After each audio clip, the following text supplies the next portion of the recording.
하나님과 인간의 협력 70페이지 하단부부터 살펴보겠습니다. 예수 그리스도께 두었던 그의 희망은 영혼을 자유롭게 해주었으며 그의 삶의 의미가 되었다. 일기 1135번 같이 살펴봤죠. 그 다음에 인간의 믿음과 믿음 바탕 위에 성장하는 희망은 하나님께 의탁한 제도의 토대가 된다. 믿는다 혹은 믿어야 한다 혹은 이런 그 단어들은 우리에게 현실적인 부분이죠. 근데 믿을 것이다 이거는 불투명하죠. 이렇게 할 것이다 라고 하는 미래적인 단어는 사실 신앙에서는 쓸모가 없어요. 배제돼야 되죠. 이렇게 됨을 확신한다라고 하는 것에서 믿음이 종결돼야지 그것을 허지부지하니 넘어가면서 예수님께서 하나님께서 내 기도를 들어주실 것이야 라고 하는 것이 아니라 분명히 그렇게 될 것입니다 라고 하면 희망이 되고 결단이 되는데 점점점 붙어버리면 그 사이에 끼어들 게 굉장히 많이 있습니다. 이런 것이 이제 없어지도록 하는 것이 바로 믿음을 바탕으로 한 희망이 되어지죠. 돌이켜 생각해 보면 지난 시간에 봤던 것 우리가 하느님께만 오로지 희망을 둔다는 것은 굉장히 많은 그 투쟁의 결과물일 수도 있어요. 우리 인간의 정신은 뭔가를 하나 가려고 그러면 걸림돌이 엄청나게 많은 것도 사실입니다. 누군가가 물이 정말 흐르듯이 고요하게 모든 일들을 담담하게 받아들인다는 것은 인간의 힘으로 할 수 있는 부분들이 아니에요. 만약에 그런 경우가 있다면 그 뭐가 나사가 빠져버린 거예요. 그 정상적으로 될 수 있는 부분이 아니에요. 인간의 두뇌는 또 정신활동은 끊임없이 계속해서 탐구를 합니다. 이래서 만일에 이 상태가 빠져버리면 우리는 어디 가서 그런 사람을 많이 볼 수 있냐면 알죠, 그죠? 정신줄 놓은 사람들을 모아놓은 데 가보면 멍합니다. 외부 자극에도 반응을 안 하고 아무것도 안 하는 그 상태거든요. 그때는 그냥 인간이란 존재로서의 가치만 있어요. 그것이 무슨 의미를 부여한다든지 또 혹은 성장이 되어지는 그런 부분들이 이제 스탑된 상태죠. 근데 이것이 꼭 같은 부분에서만 해당이 되는 건 아니에요. 요런 이제 정확한 전문 용어들까지 동원할 필요도 없고 그거 잘 알지도 못하지만 이렇게 저는 배운 게 있어요. 기질성이냐 시민성이냐 이런 식으로 마음에서 그 원인이 있느냐 기질성 그러니까 어떤 충격을 받아서 어디가 상해서 그렇게 되느냐의 문제인데 이 두 가지가 다 사실은 우리가 사는 데 있어서 영향을 많이 받는 종류예요. 그렇기 때문에 우리가 만약 머리가 되게 아프면 생각을 제대로 할 수가 없잖아요. 이게 마음에서 오는 게 아니죠. 이게 이제 기질성이에요. 근데 또 어떤 때는 어떤 상황에 놓여져서 걱정이 너무 많고 마음이 아프고 이래서 이제 마음적인 정서적인 부분이 타격이 와도 생각을 잘 못하고 이런 경우 방해를 받는 경우도 있죠. 이렇게 우리 정신은 계속해서 탐색을 합니다. 뭔가를. 그래서 걸러내고 또 어떤 때는 발목이 잡히기도 해요. 그래서 끊임없이 뭔가를 보면은 판단을 해야 되고 또 걱정도 해야 되고 뭔가 또 조금 일어났다가 또 넘어지면서 딴 게 또 들어와 버리고 이게 이제 인간 존재가 갖고 있는 특성이에요. 돼지는 배부르면 자죠. 배고프면 일어나죠. 꿀꿀거리면서 배고프면 달라고 그러죠. 이거 외에는 아무것도 안 해요. 앉아갖고 돼지가 밥 한 그릇 먹고 앉아갖고 사색하는 경우 없죠. 근데 사람이 이렇단 말이에요. 이 상태가 계속해서 정신은 하느님에게서 받은 거예요.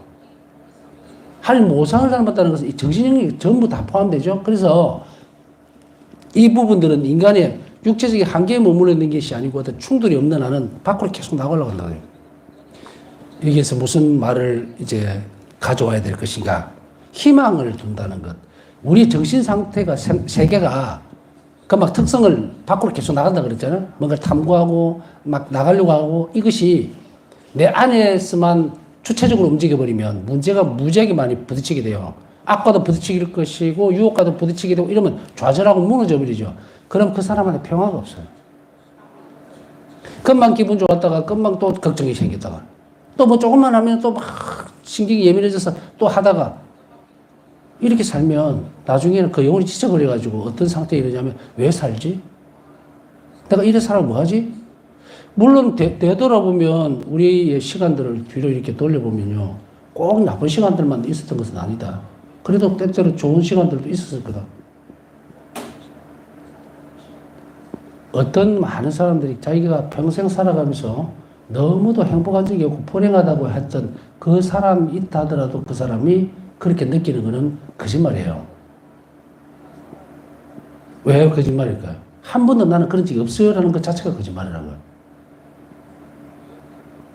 이 사람이 병이 걸리거나 다른 특별한 상황이 아니고 일반적인 상황일 경우에는 먹으면서 맛있는 음식을 먹을 때는 맛있다고 막 느끼죠. 이게 느꼈잖아. 받아들였잖아. 그런데도 불행하다고 자꾸 연속성이 놓는 것은 안주하고 싶어하는 욕구 때문에 그렇거든요. 자, 이제 다시 획 돌아와서 희망을 하느님께만 두고 그 길로만 향한다면 우리 정신이 이제 하느님이 그 일을 하실 수 있기 때문에 나는 이 상태에서 벗어날 수 있다는 걸 이야기하고 싶은 거예요. 연결 부분들이 이렇게 흔들려 버리면 이걸 이해하고 받아들이면 이 말을 알아듣는 거예요. 희망은 영혼을 자유롭게 한다는 것을. 내가 하나님께서 모든 일을 해주실 것이라고 하는 그것을, 그리고 하나님께서 나에게 약속해 주신 그 부분들을 분명히 실행해 할 것이다. 나에게 줄 것이다라고 확신을 하면 그게 희망이거든요. 어디 희망을 두느냐면 하나님 나에게 약속하는 것들이에요. 그게 뭘까요? 자비입니다. 나를 자비롭게 돌보실 거라는 것과 영원한 생명, 영원한 행복을 주실 거라는 것. 그 내용이에요, 그게. 그게 내 희망인 거예요. 희망의 발효가 되는 거지.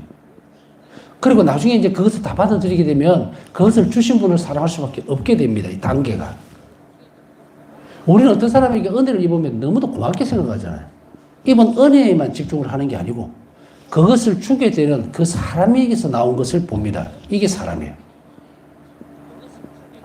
우리가 그래서 어떤 때는 배가 많이 고프죠. 근데 배가 고플 때에 어떤 사람에게 자비롭게 맛있는 음식을 대접했을 때 그 사람이 느끼는 것은 음식입니까? 아닙니다. 배고픈 내 사정을 알아준 그 사람이 고마운 거예요. 자, 이렇게 희망은 이렇게 연결 지어 놓으면 영혼이 지칠 일은 없다. 그러면 이 영혼은 건실하고 평안하게 살아갈 수 있죠. 희망이 하나님께 있을 때 그때 우리는 영혼은 하나님이 주시는 평화를 누릴 수가 있는 거예요. 자, 예수님을 잠깐 볼까요? 예수님 공생활 하시면서 이 땅에서 살아가실 때에 불안해하거나 뭔가 쫓기거나 혹은 세상적인 걱정 때문에 몰두하신 적이 단 한순간도 없었다. 심지어는 극단적인 어떤 상태죠. 죽음에도 안에서도 하느님은, 예수님은 그 평화로움을 잃지 않았다. 이게 신적 평화예요. 이게 어디서 왔을까? 이 신적 평화를 누리게 되는 가장 핵심적인 것은 의탁입니다. 예수님은 아버지에게 온전하게 의탁했기 때문에 신적 평화를 누린 거예요. 그래서 고통은 있지만 영혼은 평화로웠다는 거예요. 이것을 우리에게 전해주고 싶어 합니다. 이 땅에서 살아가는 동안뿐 아니고 영속적으로 계속 가기 위해서. 그래서 예수님은 우리에게 무슨 말씀을 하십니까? 복음에서. 내가 주는 평화는 세상이 주는 평화와는 다르다. 세상이 주는 평화는 잡으면 없애버린다고. 내가 어떤 재물적인 욕심이 있어서 그걸 독차지했다? 그 순간에 없어져요. 그러나 내가 예수님이 주시는 것은 그 희망이 신적인 영역 안에 들어가 있어요. 하나님께 두고 있기 때문에 이것은 파괴될 수도 없고 훼손될 수도 없어요. 그렇기 때문에 세상이 주는 평화와 하나님이 주시는 평화를 혼돈하지 말아라. 착각하면 안 돼요.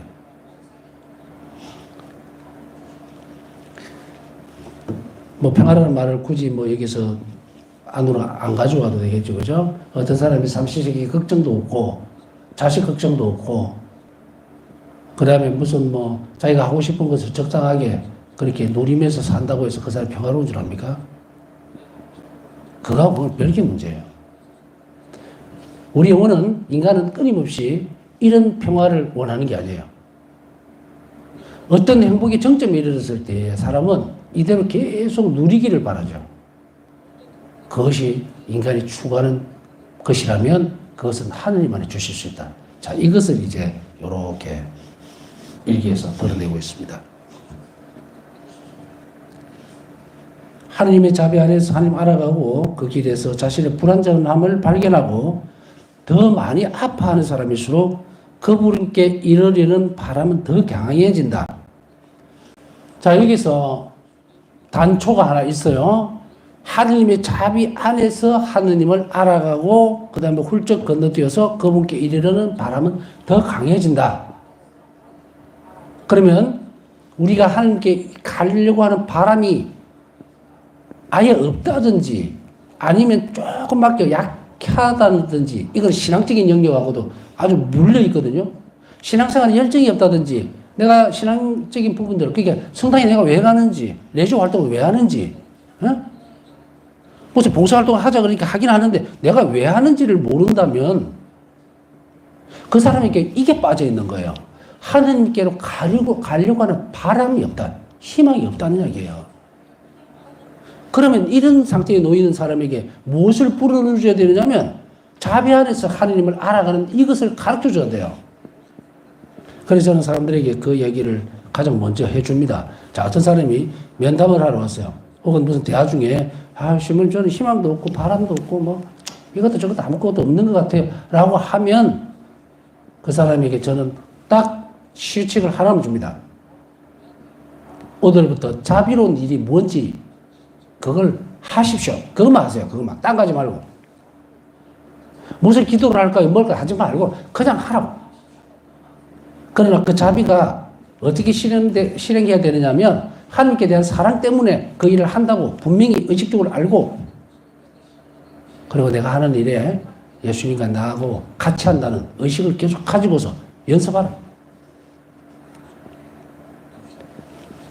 우리가 자비에 대해서 구구절절하게 이론적으로 먼저 설명을 다 해주고 아주 디테일하게 설명해주고 그 다음에 무슨 외판단을 내보내는 것도 아니고 그렇게 보내는 게 아니에요. 우리 안에서는 아까 욕구라는 표현을 썼죠. 정신을 계속 밖으로 나가려고 하는, 탐색하려고 하는 그것이 하나님께 이룰 수 있도록 그 길을 털어주는 거예요. 그러면 그것까지 인지가 됐죠. 아, 이게 털어야 되겠구나. 나 하나님께 대한 바람이 없어서 이렇구나. 이래 되면 이제 진단은 끝났어요.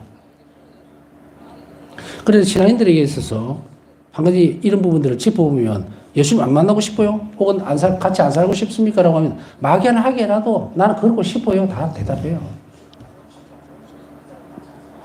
몇 프로는 이것도 저것도 아무것도 대답도 안 하는 사람도 있겠지만 여하튼 그 사람 배제하고 그 상황은 봤을 때 다 있다요. 그러면 무엇을 해야 될까? 자비는 실천함으로써 자비를 알게 되고 자비가 자랍니다. 뭐부터 해야 돼요? 이제 이론적인 것 해야 되는 이유는 당위성은 분명하게 알았으니까 예라고 했으면 하면 돼요. 이제 그걸 해야 그 영혼이 그분께 이르려는 바람이 강해집니다. 신자들이 이런 바람이 강해지면 오지 말라고. 그래도 성당에 사람들이 바글바글해요. 성체 앞에 사람들이 넘칠 수밖에 없어. 이 바람 때문에. 이게 자랐기 때문에. 그 바람이 향하는 것이 세상이 아닌 하늘께로 가도록 만들어주니까 그 원인은 뭐예요? 그 가장 핵심적인 거는 하나님 자비를 알아야 된다는 거예요. 그리고 이미 언급하였듯이 희망의 목표는 뭡니까? 하나님을 사랑하는 것. 그분께 도달하는 거예요. 이걸 다시 달리 이야기하면 그분과 하나가 되는 거예요. 그 바람이 강할수록 하나님께 더 강하게 의탁하게 됩니다. 내가 하나님께 더 가까이 가려고 애를 쓸수록 하나님께 더 많은 것을 내가 맡기게 됩니다. 인간의 노력으로는 되는 부분이 아니라는 것을 그 영혼은 알아요. 그래서 우리 영혼은 어떻게 기도를 하게 되냐면 주님 저를 도와주십시오. 제가 더 잘 알 수 있도록. 파우사 성령은 분명히 당신이 기도 안에서 수없이 많이 얘기를 합니다. 일기에서도 나오고 제 영혼이 하나님의 자비를 더 잘 알 수 있도록 도와주십시오. 그리고 성모님께 대해서는 어떤 부분들이 많이 드러납니까? 자비 성모님께서는 어머니신 마리아는 나에게 하나님의 자비를 더 잘할 수 있는 은총을 얻어주셨다. 가만히 있는데 얻어줍니까? 아니에요. 바울사 성인은 때때로 성모님께, 자비 성모님께 예수님의 자비를 더 잘할 수 있도록 그 은총을 청합니다. 왜? 어머니 마리아처럼 예수님 자비를 더 잘하는 인물이 없죠? 없어요. 인간으로서 어머니처럼, 어머니 마리아처럼 예수님과 한 몸이었던 영혼과 육체가 완전히 일치되었던 부분이 없었기 때문에 물리적인 부분들을 살펴보지 않는다 하더라도 바로 이 부분은 영혼에서부터 예정되어 있던 부분들, 한 계획 안에 들어가 있죠. 그래서 어머니신 마리아와 예수님은 영과 육이 하나로 된다. 일치가 된다. 그러니 그분이 가장 잘 알죠. 그리고 그것을 얻어줄 수 있죠. 우리 복음에서 가나 혼인잔치에서 분명히 드러나잖아요. 그걸 단지 성모님 역할이라고 보면 안 돼요. 성모님 다시 자신이 자비 어머니예요. 이 말은 굉장히 중요하겠죠? 예수님의 어머니, 하나님의 어머니, 자비의 어머니. 그래서 성모님을 우리는 뭐라고 얘기합니까? 아버지의 모성적 사랑이다.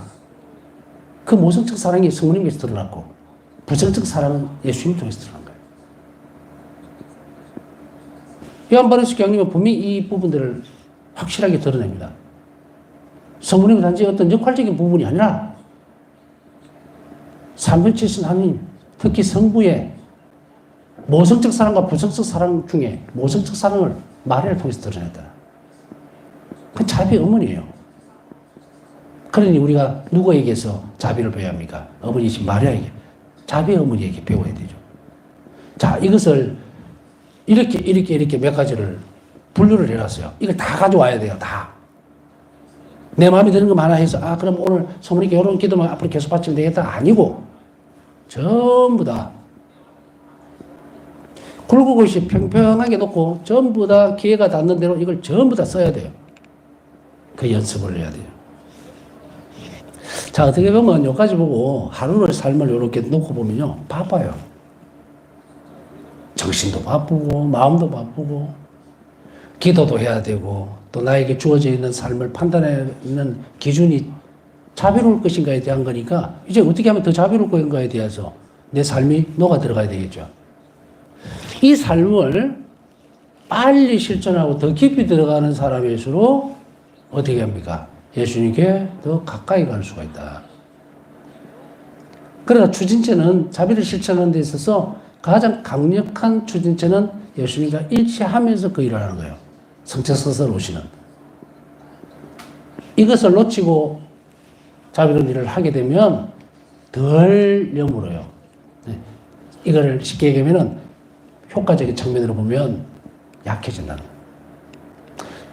예수님께서 당신이 가지고 있는 모든 은총들을 쏟아붓기 위해서는 여기에 달려있어요. 한 영혼이 주님과 얼마나 일치한 가운데서 그 일을 자비로운 일을 하느냐, 이 문제다. 이렇게 자신의 영혼을 잘 살펴보고 또 성장하려고 애를 쓰는 영혼에게 있어서는 하나님께서 늘 필요한 은총으로 우리를 도와준다는 이야기입니다. 이렇게 해서 바울사 성녀는 이 이슈에 관해 많은 점을 보여줍니다. 하느님께 강하게 우리가 의탁하고 싶다면 희망의 목표라는 이 바람이 더 커져야 되죠. 나는 하나님께 일치하고 싶다라는 것. 나는 하나님께 반드시 가야겠다. 나는 영원한 생명만으로 가야겠다. 이 바람이 커질수록 의탁이 커진다 그랬죠. 이 바람에 대해서는 앞에서 어떻게 얘기했는지 다 얘기를 했습니다. 믿음과 희망을 줄수록, 가치를 거기에 둘수록 이 바람이 더 커지고 그 바람은 우리를 어디로 밀고 갑니까? 더 많이 의탁하게 만든다 이 말이죠. 자, 이렇게 몇 가지에 대한 이 이슈는 이런 부분이에요. 희망의 목표인 하나님께 가기 위해서는 그 바람이 더 커질수록 의탁하게 된다. 이런 이슈들, 그 부분들에 대해서 바울사 성령이 어떻게 보고 있는가. 여기에서 바울사 성령은 이 이슈에 관해 많은 점을 보여주는데요. 자비로우신 하나님과 나누었던 그의 친밀함은 믿음과 희망을 가장 완전하게 실천한 모범이 됩니다. 친밀함이라는 것. 친밀함은 뭡니까? 내가 저 사람하고 친하다라고 해서 거리가 가깝다는 이야기죠. 쉽게 우리 말로 표현하면. 그 바람은, 희망의 정점은 예수님과 가까이 친밀해지겠다는 거잖아요. 그렇기 때문에 이런 친밀함은 믿음과 희망을 가장 완전하게 실천할 수밖에 없어요. 믿음과 희망이 실천되어지니까 친밀함이 커졌다는 그 말입니다. 그런 면에서 바울 성경은 모범이 된다. 하나님 자비 신비를 알아가면서 그녀는 아버지이신 하나님을 발견하였고, 자, 자비 신비라는 말을 지금 두 번째, 오늘 이번 시간에만 두 번째를 쓰고 있어요. 자비 신비를 안다는 것은 모든 거예요. 자비 신비를 우리는 어떻게 알 것인가에 대한 질문을 여기서 또 한다는 것은 어리석은 일이에요. 이미 벌써 3년 전에 다 가르쳐 줬고, 계속 눈이 그 이야기를 합니다. 자비 신비는 자비를 실천하면서 알게 되는 거고, 묵상을 통해서 알게 되는 거고, 하나님 원칙이 협력되어지면 관상으로 넘어가면서 더 깊어진다고. 이 흐름을 내 신앙 속으로서 계속 실천해 나가고 엮어내야 돼요. 그래서 그 열매들이 계속 맺혀질 수 있도록 해야 되는데, 이 과정 안에서 아버지신 하나님을 발견했다. 뭐예요? 우리가 하늘에 계신 우리 아버지라는 그 아버지를 만날 수 있기 때문에, 예. 이렇게 살아야 이렇게 만난다. 자, 이제 우리는 이 부분들을 좀 더 완전히 명확하게 발견을 하게 되죠. 이 빛 속에서 하나님 원칙에 감사드리면서 자연이 그분의 아이인 자신을 인식할 수 있었으며, 그분의 아이, 자녀지만 아이예요. 독립성이 없어요. 자기 스스로는 아무것도 할 수 없다는 것을 느낄 때, 그때 우리는 그 존재를 아이라고 얘기합니다. 의존성, 내가 맡길 수밖에 없는 존재를 아이라는 표현을 써요. 여기에는 사회적인 개념이 들어오면 안 돼요. 아이라고 얘기했을 때. 어린아이 이랬을 때는 그냥 철이 없고 뭐 이런 개념으로 받아들이는 것이 아니고, 이 어린아이는 사랑의 대상을 보면 순수함 그 자체로만 갈 수 있는 그 존재를 어린아이라고 표현을 한 거예요. 거짓말 잘하고 뭐 사고 잘 치고 이런, 그래서 몇 살까지가 아이 이런 개념이 아니에요. 여기서 어린아이라는 그 아기 어린아이라는 개념은 순수성, 오직 하느님을 바라볼 수 있는 영혼, 이거는 거꾸로 돌아간 거예요. 우리는 자라면서 영혼이 자라면서 성인이 되죠. 성숙되죠. 그런데 이 성숙의 끝자락을 가보면 가장 밑으로 가야 돼요. 어린아이로 돌아가야 된다. 이제 우리 이런 표현을 쓰죠. 노인들에게 대해서 얘기를 할 때, 연세 많이 드신 분들이 한 번씩 그런 얘기를 합니다. 아이고, 이제 점점 나이가 들어서 어린아이가 돼가는 것 같아. 나이가 들수록 남의 도움을 받아야 된다는 거예요. 의존도가 커진다는 그런 의미입니다. 그러면은 더 나이가 많아지고, 이제 누가 돌봐주지 않으면 안 될 때는 이 노인에게 있어서는 어떤 점이 발견됩니까? 이제 의탁의 태도만 거기서 발견이 돼요. 그래서 남의 도움 없이는 아무것도 할 수 없는 참 놀라운 일이죠. 우리 육체가 거의 쇠진되어 가면 그때서 비로소 이것도 저것도 도저히 안 된다고 포기할 때, 그때에 강제적으로 의탁이 되어버리는 이 상황이 만들어진다. 그래도 뭐 이거라도 알고 있으면은 정말 지혜로운 사람이에요. 은총을 많이 받은 사람입니다. 대부분은 전혀 인지를 못하면서 죽음을 맞이해요. 이렇게 돌아갈 수 있을 때 우리가 쓰는 말이 약간 어린아이와 같이, 그죠? 이제는 아이로 돌아간 것 같다. 이렇게 이야기를 하잖아요. 그 상태에서의 아이를 이야기할 때는 의탁할 수밖에 없는 그 존재를 성서에서는 이 아이라고 얘기하는 걸 잊지 말아야 됩니다. 그래서 아이와 같이 의탁할 수 있는 그 어린아이와 같은 신앙을 요구하는 거예요, 예수님은. 마지막 때. 그러니 우리가 가지고 있는 것을 얼마나 많이 허물어야 되겠습니까? 뭐 요만큼 신학적으로 지식이 있다고 해서 뻗대고, 나는 이만큼 알았으니까 내가 알아서 판단하고 내가 혼자 살 수 있어. 실패작이에요, 실패작. 그런 부분들이 아니죠. 어쩌면은 우리는 보고 내려놓아야 되는 사람들인지도 몰라요, 신학이라는 건.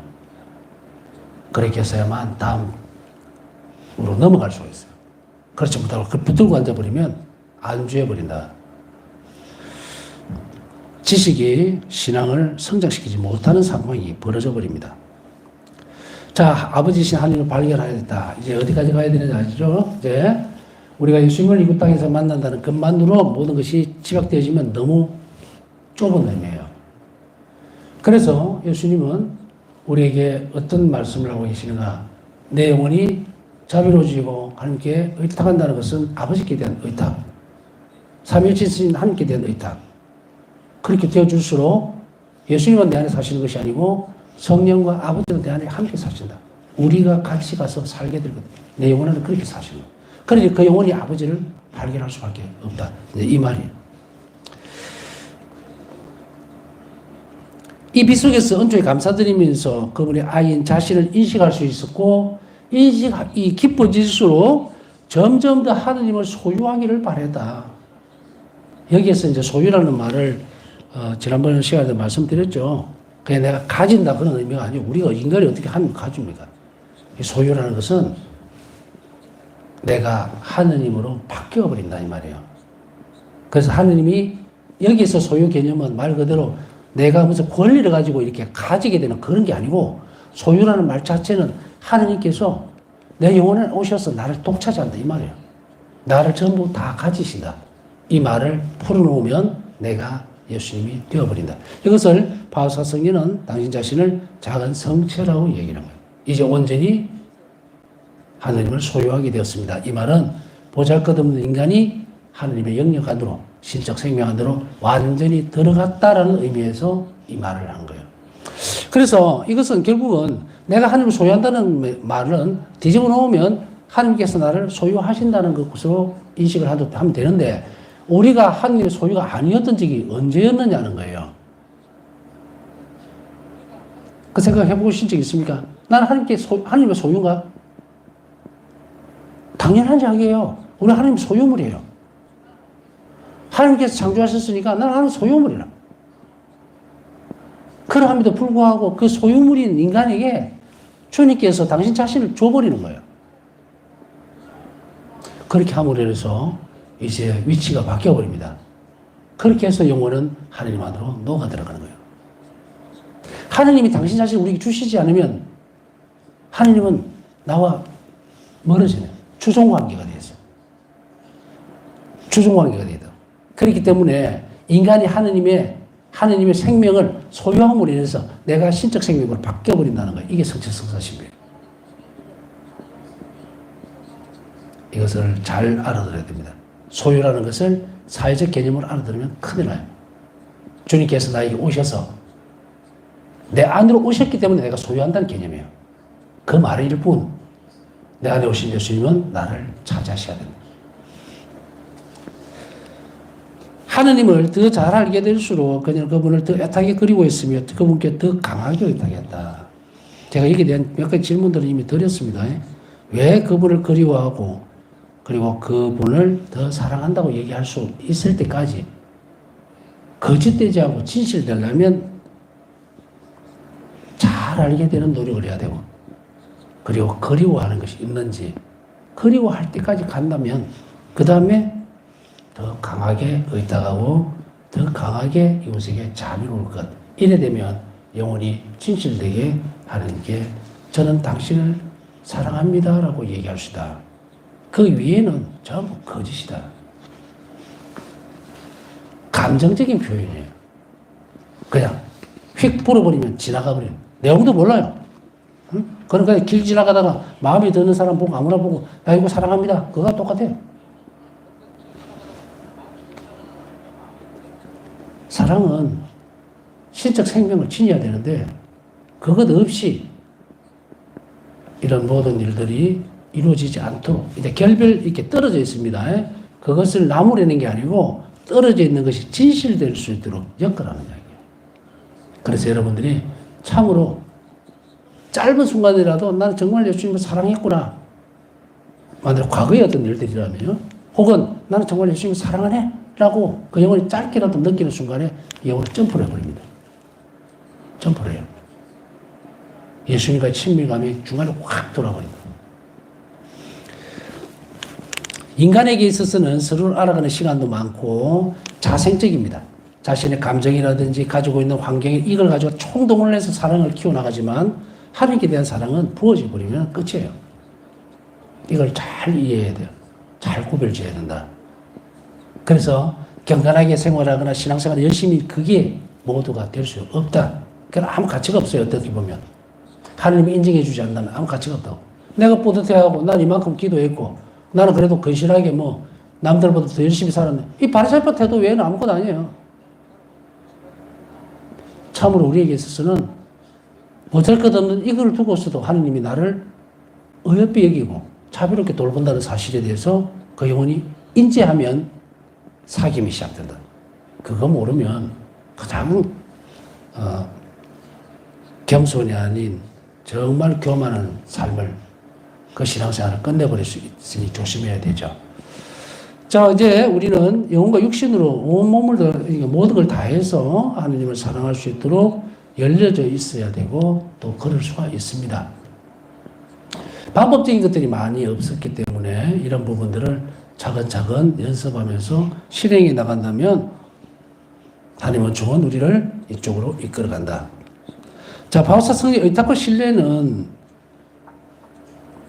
첫 번째는 하느님은 자비로우시다는 확신입니다. 그리고 두 번째로는 그분의 자비는 무한하기 때문에 자신의 비천함은 그분의 풍성한 자비에 장애물이 되지 않는다는 확신과 이렇게 결합이 된 거예요. 의탁과 신뢰는. 이 두 가지를 잘 명심해야 됩니다. 내 비천함, 이것은 어떻게 보면은 우리의 죄의 경중에도 불구하고 하나님은 나를 자비롭게 대할 것이다라는 것보다 훨씬 더 뛰어넘는 상태예요. 우리가 죄를 하나님께서 앞에서 뉘우치고 회개하고 했을 때는 이것은 가장 낮은 단계예요. 이것이 죄의식이 됐든 죄책감이 됐든 마찬가지입니다. 우리 영혼이 어떤 것을 잘못했다고 느꼈을 때에 가장 먼저 찾아오는 것은 죄책감이에요. 정서적인 부분, 감각적인 부분, 이런 식으로 표현할 수 있죠. 그러나 그것보다도 하나님 은총을 보태지면 이 영혼은 어디로 넘어가느냐? 죄의식으로 넘어가요. 내가 확실히 죄를 지었구나. 이 죄가 다른 사람에게 큰 피해를 주었고 하나님께 정말 큰 아픔을 드렸구나. 사랑을 내가 배신했구나. 하나님의 자비에 내가 위배됐구나. 이것까지 내려갈 수가 있어요. 바로 죄의식에는 하나님 은총이 동반되어질 때 가능한 거예요. 대부분이 그냥 죄 지었습니다. 다시는 안 그러겠습니다. 은총의 자격이 멈춰버리는 거예요. 자, 그 다음 단계에 내려가면 이 죄의식이라는 것. 그런데 이 죄의식 그 밑으로 내려가면 뭐가 되냐면 자신이 흙에서 창조된 정말로 보잘것없다는 자신의 자의식이 제일 밑바닥까지 내려갑니다. 이게 비천함이에요.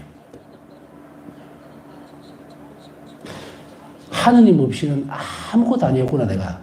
그럼에도 불구하고 내가 얼마나 내 혼자서 잘난 척했고 뭐 잘난 척했다는 게 뭐 뻗대고 뭐 이런 것이 아니고 내 삶을 살아가는 데 있어서 하나님을 완전히 잊어버리고 배제한 그 상태. 큰일 났다. 나 이래 살다가는 정말 하나님 몸 뺏고 먼지로 돌아가겠네? 이거. 이런 비천함에도 불구하고 자신이 내가 이렇게 보잘것없는데도 불구하고 하나님께서 나를 자비롭게 돌아보기 위해서 당신 생명이 나에게 주셨구나 라는 것을 그 상태에도 불구하고 하나님 자비에는 이게 걸림돌이 안 된다. 이 비천함에도 불구하고 하나님 자비는 너무도 풍성하구나 라는 것을 확신할 때 그때 이 두 개가 결합될 때 의탁과 신뢰가 확실해진다.